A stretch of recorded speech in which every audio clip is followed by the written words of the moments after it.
मुख्यमंत्री माझी लाडकी बहीण योजनेला वर्षाला किती खर्च आहे? 45,000 कोटी रुपये वर्षाला आपल्याला भरायला लागतात. पण आम्ही थांबलो नाही, आम्ही घाबरलो नाही. आम्ही धाडस केलं, हिम्मत दाखवली की लाडकी बहीण योजना सुरू झाली पाहिजे. आम्ही देखील सर्वसामान्य शेतकऱ्याच्या कुटुंबात जन्म घेतलाय. सर्वसामान्याचं दुःख काय ते आम्ही जवळून पाहिलंय. आणि मुख्यमंत्री झाल्यानंतर ही योजना सुरू करायचा निश्चय आम्ही केला. काही लोक कोर्टात गेले, काही लोक म्हणाले हे फक्त चुनावी जुमला आहे, हे काय होणार नाही. परंतु तुमचा लाडका भाऊ हा मुख्यमंत्री होता, एकनाथ शिंदे.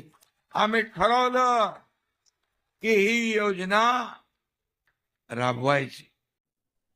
आणि आपल्याला हेही सांगतो मी, कोणी माईकाला आला तरी सुद्धा मुख्यमंत्री माझी लाडकी बहीण योजना कधीही बंद होणार नाही. मला काही लोक विचारतात निवडणुकीमध्ये तुम्ही तर 2100 रुपये सांगितले. बोले हो सांगितले, योग्य वेळी तेही आम्ही देणार, तिथेही मागे हटणार नाही.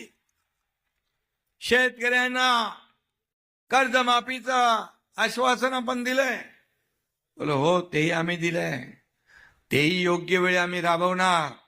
एक बैठक मुख्यमंत्र्यांची आमची झाली आहे, एक कमिटी गठीत केली आहे. अहवाल आल्यानंतर त्याला देखील आम्ही निर्णय घेणार.